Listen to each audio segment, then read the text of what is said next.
ಸ್ನೇಹಿತರೆ ಎಲ್ರಿಗೂ ಕೂಡ ನಮಸ್ಕಾರ. ಸ್ನೇಹಿತರೆ, ನೀವೇನಾದ್ರೂ ಕೂಡ ಸ್ವಂತವಾಗಿ ಬಿಸ್ನೆಸ್ ನ ಮಾಡ್ಬೇಕು, ಆ ರೀತಿಯಾಗಿ ಏನಾದ್ರೂ ಕೂಡ ಅನ್ಕೊಂಡಿದ್ರೆ ನಿಮ್ಗೆ ಇದೊಂದು ಒಳ್ಳೆಯ ಅವಕಾಶ ಅಂತಾನೆ ಹೇಳ್ಬೋದು. ಯಾಕಂದ್ರೆ ಈ ಒಂದು ಸರ್ಕಾರದಿಂದ 50 ಲಕ್ಷದವರೆಗೆ ನಿಮ್ಗೆ ಒಂದು ಸಾಲನ ಕೊಡ್ತಾ ಇದ್ದಾರೆ. ಆ ಒಂದು ಸಾಲ ಕೊಟ್ಟಂತ ಸಂದರ್ಭಗಳಲ್ಲಿ ನಿಮ್ಗೆ 35% ವರೆಗೂ ಕೂಡ ಸಬ್ಸಿಡಿನೂ ಕೂಡ ಬಿಡ್ತಾರೆ ಸರ್ಕಾರದಿಂದ. ಅದೇ ರೀತಿಯಾಗಿ ಈ ಒಂದು ಉತ್ಪಾದನಾ ಘಟಕಗಳೇನಾದ್ರೂ ಕೂಡ ನೀವು ನಿರ್ಮಾಣ ಮಾಡ್ತೀನಿ ಅನ್ನೋದಾದ್ರೆ ನಿಮ್ಗೆ 50 ಲಕ್ಷದವರೆಗೆ ಈ ಒಂದು ಸಾಲನ ಕೊಡುವಂತದ್ದು. ಅದೇ ರೀತಿಯಾಗಿ ಈ ಒಂದು ಸೇವಾ ಘಟಕಗಳಿಗೆ ಏನಾದ್ರೂ ಕೂಡ ನೀವು ಮಾಡ್ತೀರ ಅನ್ನೋದಾದ್ರೆ ನಿಮ್ಗೆ 20 ಲಕ್ಷದವರೆಗೆ ಈ ಒಂದು ಸಾಲನ ಕೊಡುವಂತದ್ದು. ಅದೇ ರೀತಿಯಾಗಿ ಸ್ನೇಹಿತರೆ, ನಿಮ್ಗೆ ಸಬ್ಸಿಡಿ 35% ವರೆಗೂ ಕೂಡ ಈ ಒಂದು ಸಬ್ಸಿಡಿನ ಕೊಡ್ತಾರೆ. ಹಾಗೆ ಸ್ನೇಹಿತರೆ, ಇದ್ರ ಬಗ್ಗೆ ನಾನು ಕಂಪ್ಲೀಟ್ ಡೀಟೇಲ್ಸ್ ನ ಹೇಳ್ತಾ ಹೋಗ್ತೀನಿ. ಯಾವ ಒಂದು ಸ್ಕೀಮ್ ಅಲ್ಲಿ ಒಂದು 50 ಲಕ್ಷದವರೆಗೆ ನಿಮ್ಗೆ ಸಾಲನ ಕೊಡ್ತಾರಂತ. ಅದೇ ರೀತಿಯಾಗಿ ಇದ್ಯಾವುದು ಕೂಡ ಸುಳ್ಳು ಮಾಹಿತಿ ಅಲ್ಲ, ಇದು ಸರ್ಕಾರದಿಂದ ಇರುವಂತ ಯೋಜನೆಗಳು. 50 ಲಕ್ಷದವರೆಗೆ ಸಾಲನು ಕೂಡ ತಗೊಂಡು ಹೊಸದಾಗಿ ಬಿಸ್ನೆಸ್ ನ ಮಾಡ್ತಿದ್ದಂತವ್ರು ತುಂಬಾ ಜನರು ಇದ್ದಾರೆ. ಅದೇ ರೀತಿಯಾಗಿ ತುಂಬಾ ಜನರು ಕೇಳ್ತಾ ಇದ್ರಿ, ನಮ್ಗೆ ಒಂದು ಹಸು ಸಾಕಾಣಿಕೆ ಮಾಡ್ಬೇಕು, ಕುರಿ ಸಾಕಾಣಿಕೆ ಮಾಡ್ಬೇಕು, ಈ ರೀತಿಯಾದ ಒಂದು ದೊಡ್ಡ ಮಟ್ಟದಲ್ಲಿ ಕುರಿ ಸಾಕಾಣಿಕೆ ಮಾಡ್ಬೇಕಂತ ಯಾರೆಲ್ಲ ನನಗೆ ಕಮೆಂಟ್ ಮಾಡ್ತಾ ಇದ್ರಿ, ಅವ್ರಿಗೂ ಕೂಡ ಈ ಒಂದು ಯೋಜನೆಯಲ್ಲಿ ನಿಮ್ಗೂ ಕೂಡ ಈ ಒಂದು ಸಾಲಗಳನ್ನ ತಗೊಂಡು ಈ ಒಂದು ಸಬ್ಸಿಡಿನೂ ಪಡ್ಕೋಬಹುದು. ಅದ್ರ ಬಗ್ಗೆ ನಾನು ಕಂಪ್ಲೀಟ್ ಡೀಟೇಲ್ಸ್ ನ ಹೇಳ್ತಾ ಹೋಗ್ತೀನಿ. ಅದಕ್ಕೂ ಫಸ್ಟ್ ನಮ್ಮ ಒಂದು ಚಾನಲ್ಗೆ ಯಾರೇನು ಸಬ್ಸ್ಕ್ರೈಬ್ ಆಗಿಲ್ಲ, ದಯವಿಟ್ಟು ಕೂಡ ಸಬ್ಸ್ಕ್ರೈಬ್ ಮಾಡ್ಕೊಳ್ಳಿ. ನಮ್ಮ ಒಂದು ಚಾನಲ್ ಅಲ್ಲಿ ಯಾವುದೇ ರೀತಿಯಾದ ಒಂದು ಸುಳ್ಳು ಮಾಹಿತಿಗಳನ್ನ ಕೊಡೋದಿಲ್ಲ. ಯಾವ ಒಂದು ಸ್ಕೀಮು ಇನ್ನೂ ಕೂಡ ಚಾಲ್ತಿಯಲ್ಲಿದೆ ಅದ್ರ ಬಗ್ಗೆ ಮಾತ್ರ ನಾವು ಇನ್ಫಾರ್ಮೇಶನ್ ನ ಕೊಡ್ತಾ ಇದೀವಿ.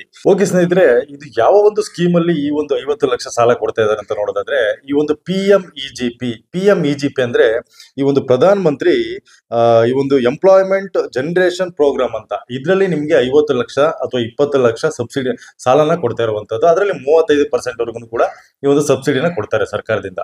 ಓಕೆ ಸ್ನೇಹಿತರೆ, ಇವಾಗ ಈ ಒಂದು ಉದ್ಯಮಗಳ ಪಟ್ಟಿನ ನೋಡ್ತಾ ಹೋಗೋಣ. ಅಂದ್ರೆ ನೀವು ಯಾವ ಒಂದು ಉದ್ಯಮಗಳನ್ನ ಕ್ರಿಯೇಟ್ ಮಾಡ್ಬೇಕಾಗುತ್ತೆ, ಯಾವ ಒಂದು ಒಂದು ಎಂಪ್ಲಾಯ್ಮೆಂಟ್ ನ ನೀವು ಕ್ರಿಯೇಟ್ ಮಾಡ್ಬೇಕಾಗುತ್ತೆ ಅಂತ ನೋಡೋದಾದ್ರೆ, ಮೊದಲನೇದಾಗಿ ಅನ್ನ ಹಾಗೂ ಕೃಷಿ ಸಂಬಂಧಿತ ಘಟಕಗಳು, ಇದನ್ನ ನೀವು ಮಾಡ್ಬೇಕಾಗುತ್ತೆ. ಇದನ್ನ ಮಾಡಿದಂತ ಸಂದರ್ಭಗಳಲ್ಲಿ ನಿಮ್ಗೆ 50 ಲಕ್ಷದವರೆಗೂ ಸಾಲನ ನೀವು ಪಡ್ಕೋಬಹುದು. ಇದರಲ್ಲಿ ಅಕ್ಕಿ, ಗೋಧಿ, ಕಾಫಿ ಪ್ರೊಸೆಸಿಂಗ್ ಮತ್ತೆ ವರ್ಮಿ ಕಾಂಪೋಸ್ಟ್ ತಯಾರಿಕೆ, ಎಣ್ಣೆ ಉತ್ಪಾದನೆ, ಪಶು ಆಹಾರ ಘಟಕ, ಜ್ಯೂಸ್ ತಯಾರಿಕೆ, ಈ ರೀತಿಯಾದ ಒಂದು ಘಟಕಗಳನ್ನ ನೀವು ಮಾಡ್ಬೇಕಾಗುತ್ತೆ.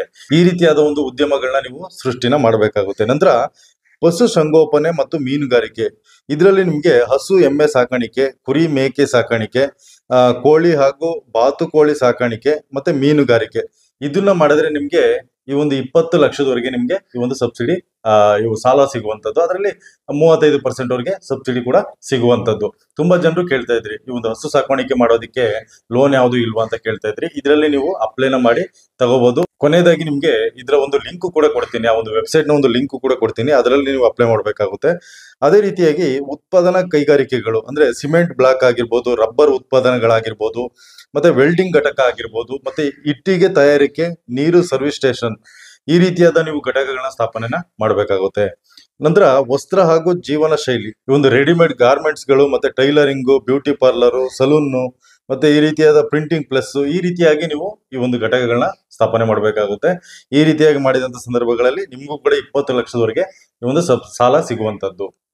ಅದೇ ರೀತಿಯಾಗಿ ವೈದ್ಯಕೀಯ ಸೇವೆಗಳು, ಈ ಒಂದು ಡಯಾಗ್ನೋಸ್ಟಿಕ್ ಲ್ಯಾಬ್ ಆಗಿರ್ಬೋದು, ಎಕ್ಸ್ರೇ, ಸ್ಕ್ಯಾನಿಂಗು, ಮೆಡಿಕಲ್ ಲ್ಯಾಬ್ ಆಗಿರ್ಬೋದು, ಈ ರೀತಿಯಾಗಿ ನೀವು ಕೂಡ ಮಾಡ್ಬೋದು.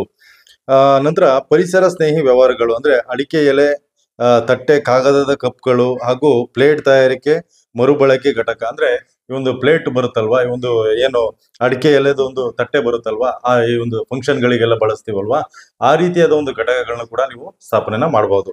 ಅದೇ ರೀತಿಯಾಗಿ ಆತಿಥ್ಯ ಮತ್ತು ಹೋಟೆಲ್ ವ್ಯವಹಾರಗಳು ಅಂದ್ರೆ ಒಂದು ಸಸ್ಯಾಹಾರಿ ಮತ್ತು ಮಾಂಸಾಹಾರಿ ಹೋಟೆಲ್ ಕ್ಯಾಟರಿಂಗ್ ವ್ಯವಹಾರಗಳು, ಅಂದ್ರೆ ಕ್ಯಾಟರಿಂಗ್ ಮಾಡ್ತಾರಲ್ಲ ನಿಮ್ಗೆ ಗೊತ್ತಿರ್ಬೋದು, ಆ ಒಂದು ಕ್ಯಾಟರಿಂಗ್ ವ್ಯವಹಾರಗಳನ್ನ ಕೂಡ ಮಾಡೋದಕ್ಕೆ ಲೋನ್ಗಳನ್ನ ಮಾಡಬಹುದು. ಮತ್ತೆ ಹೋಟೆಲ್ಗಳನ್ನ ಮಾಡೋದಕ್ಕೆ ಕೂಡ ಒಂದು ಲೋನ್ಗಳನ್ನ ಮಾಡಿಸ್ಕೋಬಹುದು ನೀವು. ಇದಕ್ಕೆ ಅರ್ಜಿ ಹಾಕೋದಕ್ಕೆ ಏನೆಲ್ಲ ಅರ್ಹತೆಗಳು ಬೇಕಾಗುತ್ತೆ ಅಂತ ನೋಡೋದಾದ್ರೆ, ಮೊದಲನೇದಾಗಿ ಕನಿಷ್ಠವಾಗಿ 18 ವರ್ಷ ಆಗಿರ್ಬೇಕಾಗುತ್ತೆ. ಅದೇ ರೀತಿಯಾಗಿ ಈ ಒಂದು ಶಿಕ್ಷಣ ಅಂತ ನೋಡೋದಾದ್ರೆ, ಈ ಒಂದು 10 ಲಕ್ಷಕ್ಕಿಂತ ಹೆಚ್ಚು ಉತ್ಪಾದನಾ ಘಟಕ ಅಥವಾ 5 ಲಕ್ಷಕ್ಕಿಂತ ಹೆಚ್ಚು ಸೇವಾ ಘಟಕ ಆರಂಭಿಸಲು ಕನಿಷ್ಠ 8ನೇ ತರಗತಿ ಉತ್ತೀರ್ಣ ಆಗಿರ್ಬೇಕಾಗುತ್ತೆ. ನೀವು ಒಂದು 10 ಲಕ್ಷದ ಒಂದು ಘಟಕನ ಮಾಡ್ತೀರಾ ಅಥವಾ 5 ಲಕ್ಷಕ್ಕಿಂತ ಹೆಚ್ಚು ಯಾವ ಒಂದು ಸೇವಾ ಘಟಕಗಳನ್ನ ಮಾಡ್ತೀರಾ, ಅದಕ್ಕೆ 8ನೇ ತರಗತಿ ಉತ್ತೀರ್ಣ ಆಗಿರ್ಬೇಕಾಗುತ್ತೆ. ನಂತರ ಇನ್ನ ಅರ್ಹ ಫಲಾನುಭವಿಗಳು ಯಾರು ಅಂತ ನೋಡೋದಾದ್ರೆ, ಈ ಒಂದು ನಿರುದ್ಯೋಗಿ ಯುವಕರೇನಿರ್ತಾರೆ ಅವರು ಅಂತವ್ರು, ಯುವತಿಯರು, ಮಹಿಳೆಯರು, ಮತ್ತೆ SC ST OBC ವರ್ಗದವರು, ಅಲ್ಪಸಂಖ್ಯಾತರು ಮತ್ತು ಮಾಜಿ ಸೈನಿಕರು, ಭಿನ್ನ ಸಾಮರ್ಥ್ಯ ಹೊಂದಿದವರು, ಅಂದ್ರೆ ಆಲ್ಮೋಸ್ಟ್ ಎಲ್ರಿಗೂ ಕೂಡ ಆಗುತ್ತೆ, ಎಲ್ರು ಕೂಡ ಈ ಒಂದು ಅಪ್ಲೈನ ಮಾಡಬಹುದು. ಆದ್ರೆ ನಿಮ್ಮ ಸರಿಯಾದ ಒಂದು ದಾಖಲಾತಿಗಳಿದ್ದು ಆ ಒಂದು ಘಟಕದ ಕಂಪ್ಲೀಟ್ ಡೀಟೇಲ್ಸ್ ನ ಕೊಟ್ಟು ಯಾವ ಒಂದು ಘಟಕಗಳನ್ನ ಸ್ಥಾಪನೆ ಮಾಡ್ತೀರಾ ಅದ್ರ ಬಗ್ಗೆ ವಿವರಣೆ ನೀವು ಕೊಟ್ಟು ಅದಾದ ನಂತರದಲ್ಲಿ ಸರಿಯಾದ ಒಂದು ದಾಖಲಾತಿಗಳನ್ನ ಕೊಟ್ರೆ ನೀವು ಇದಕ್ಕೆ ಅರ್ಹರಾಗ್ತೀರಾ. ಹಾಗಿದ್ರೆ ಯಾರೆಲ್ಲ ಅರ್ಹರಲ್ಲ, ಯಾರೆಲ್ಲ ಒಂದು ಇದಕ್ಕೆ ಅರ್ಜಿನ ಹಾಕೋದಿಕ್ ಆಗೋದಿಲ್ಲ ಅಂತ ನೋಡೋದಾದ್ರೆ, ಈ ಒಂದು ಸರ್ಕಾರದ ಒಂದು ಈ ಒಂದು ಸಹಾಯಧನ ಪಡೆದಿರ್ತಾರಲ್ವಾ, ಇಲ್ಲಿವರೆಗೂ ಯಾರೆಲ್ಲ ಈ ಒಂದು ಸರ್ಕಾರದ ಒಂದು ಸಹಾಯಧನ ಪಡ್ಕೊಂಡಿರ್ತಾರೆ ಅಂತವ್ರಿಗೆ ಅರ್ಜಿ ಹಾಕೋದಿಕ್ಕೆ ಸಾಧ್ಯ ಆಗೋದಿಲ್ಲ. ಅದೇ ರೀತಿಯಾಗಿ ಯಾರಾದ್ರೂ ಕೂಡ ಸರ್ಕಾರಿ ನೌಕರಿಯಲ್ಲಿದ್ರೆ, ಸರ್ಕಾರದ ಒಂದು ಕೆಲಸಗಳನ್ನ ಮಾಡ್ತಾ ಇದ್ರೆ ಅಂತವ್ರು ಕೂಡ ಅರ್ಜಿ ಹಾಕೋದಿಕ್ಕೆ ಸಾಧ್ಯ ಆಗೋದಿಲ್ಲ. ನೀವು ಆನ್ಲೈನ್ ಅಲ್ಲಿ ಅರ್ಜಿ ಸಲ್ಲಿಸೋದಕ್ಕೆ ಒಂದು ಲಿಂಕ್ ಕೂಡ ಕೊಟ್ಟಿದ್ದಾರೆ, ನಾನು ಅದನ್ನು ಕೂಡ ಡಿಸ್ಕ್ರಿಪ್ಷನ್ ಅಲ್ಲಿ ಹಾಕಿರ್ತೀನಿ, ಅಲ್ಲಿ ಕೂಡ ನೀವು ನೋಡ್ಬೋದು. ಅಥವಾ ಒಂದು ಕಮೆಂಟ್ ಅಲ್ಲಿ ಫಸ್ಟ್ ಕಮೆಂಟ್ ಅಲ್ಲಿ ಕೂಡ ನಾನು ಈ ಒಂದು ಲಿಂಕ್ ನ ಹಾಕಿರ್ತೀನಿ, ಅಲ್ಲಿ ಕೂಡ ನೀವು ಚೆಕ್ ಮಾಡ್ಕೋಬಹುದು. ನಂತರ ಇದಕ್ಕೆ ಬೇಕಾಗುವಂತ ದಾಖಲಾತಿಗಳು ಯಾವ್ದಾವ್ದು ಅಂತ ನೋಡೋದಾದ್ರೆ, ಮೊದಲನೇದಾಗಿ ಆಧಾರ್ ಕಾರ್ಡ್ ಹಾಗೂ ಪಾನ್ ಕಾರ್ಡ್ ಬೇಕಾಗುತ್ತೆ. ನಂತರ ವಿದ್ಯಾ ಅರ್ಹತಾ ಪ್ರಮಾಣ ಪತ್ರ ಬೇಕಾಗುತ್ತೆ, ಏನ್ ಓದಿದ್ರೆ ಅದರ ಒಂದು ಪ್ರಮಾಣ ಪತ್ರ ಬೇಕಾಗುತ್ತೆ. ನಂತರ ಈ ಒಂದು ಜಾತಿ ಪ್ರಮಾಣ ಪತ್ರ ಅಗತ್ಯವಿದ್ರೆ, ಅಂದ್ರೆ ಈ ಒಂದು SC ST OBC ಕ್ಯಾಸ್ಟ್ ಏನಾದ್ರು ಆಗಿದ್ರೆ ಈ ಒಂದು ಜಾತಿ ಪ್ರಮಾಣ ಪತ್ರ ನೀವು ಕೊಡ್ಬೇಕಾಗುತ್ತೆ. ನಂತರ ಈ ಒಂದು ಪಾಸ್ಪೋರ್ಟ್ ಗಾತ್ರದ ಫೋಟೋಗಳು ಬೇಕಾಗುತ್ತೆ. ನಂತರ ಯೋಜನೆಯ ಒಂದು ವರದಿ ಬೇಕಾಗುತ್ತೆ. ನಂತರ ಬ್ಯಾಂಕ್ ವಿವರಗಳು ಬೇಕಾಗುತ್ತೆ. ನಂತರ ವಿಳಾಸದ ಒಂದು ದಾಖಲಾತಿಗಳು ಕೂಡ ಬೇಕಾಗುತ್ತೆ. ಇಷ್ಟು ದಾಖಲಾತಿಗಳಿದ್ದು ಕಂಪ್ಲೀಟ್ ಆಗಿ ನೀವು ಏನಾದ್ರೂ ಕೂಡ ಬಿಸ್ನೆಸ್ ಗಳನ್ನ ಮಾಡ್ತಾ ಇದೀವಿ ಅಂತ ಅನ್ನೋದಾದ್ರೆ ನೀವು ಇದಕ್ಕೆ ಅರ್ಜಿನ ಹಾಕ್ಬಹುದು. ಇದು ಇನ್ನೂ ಕೂಡ ಚಾಲ್ತಿಯಲ್ಲಿ ಇರುವಂತ ಒಂದು ಯೋಜನೆ, ದಯವಿಟ್ಟು ಕೂಡ ಅರ್ಥ ಮಾಡ್ಕೊಳ್ಳಿ. ಯಾವುದೇ ರೀತಿಯಾದ ಫೇಕ್ ನ್ಯೂಸ್ ನ ಹೇಳೋದಕ್ಕೆ ಯಾರು ಕೂಡ ಬರೋದಿಲ್ಲ ಸ್ನೇಹಿತರೆ. ಯಾಕಂತಂದ್ರೆ ನಮ್ಗೇನೆ ಹೊಸ ಹೊಸ ಯೋಜನೆಗಳನ್ನ ಕ್ರಿಯೇಟ್ ಮಾಡೋದಕ್ಕೆ ಸಾಧ್ಯ ಆಗೋದಿಲ್ಲ. ಸರ್ಕಾರದಿಂದ ಏನ್ ಹೇಳಿರ್ತಾರೆ ಅಥವಾ ಒಂದು ಕರ್ನಾಟಕ ಡೆವಲಪ್ಮೆಂಟ್ ಅಥಾರಿಟಿ ಅಲ್ಲಿ ಒಂದು ವೆಬ್ಸೈಟ್ ಅಲ್ಲಿ ಕೂಡ ನೀವು ನೋಡಬಹುದು, ಅಲ್ಲಿ ಅವ್ರು ಏನೆಲ್ಲ ಕೈಗೊಂಡಿರ್ತಾರೆ, ಈ ಒಂದು ವರ್ಷದಲ್ಲಿ ನಾವು ಏನ್ ಮಾಡ್ಬೇಕಂತ ಅನ್ಕೊಂಡಿದೀವಿ ಅಂತ ಅವ್ರು ಏನ್ ಹೇಳ್ತಾರೆ ಅದನ್ನ ಮಾತ್ರ ನಿಮ್ಗೆ ತಲುಪಿಸುವಂತ ಕೆಲಸನ ಮಾಡ್ತಾ ಇದೀವಿ. ಓಕೆ ಸ್ನೇಹಿತರೆ, ಈ ಒಂದು ವಿಡಿಯೋ ನಿಮ್ಗೆ ಇಷ್ಟ ಆಯ್ತು ಅಂತ ಅನ್ಕೊಳ್ತೀನಿ. ದಯವಿಟ್ಟು ಕೂಡ ಇಷ್ಟ ಆಗಿದ್ರೆ ಒಂದು ಲೈಕ್ ನ ಮಾಡಿ, ಹಾಗೆ ನಮ್ಮ ಒಂದು ಚಾನಲ್ಗೆ ಸಬ್ಸ್ಕ್ರೈಬ್ ಆಗೋದನ್ನ ಮಾತ್ರ ಮರಿಬೇಡಿ ಅಂತ ಹೇಳ್ತಾ ಈ ಒಂದು ವಿಡಿಯೋನಲ್ಲಿ ಮುಗಿಸ್ತಾ ಇದ್ದೀನಿ. ಮುಂದಿನ ವಿಡಿಯೋದಲ್ಲಿ ಮತ್ತೆ ಸಿಗ್ತೀನಿ. ಧನ್ಯವಾದ ಸ್ನೇಹಿತರೆ.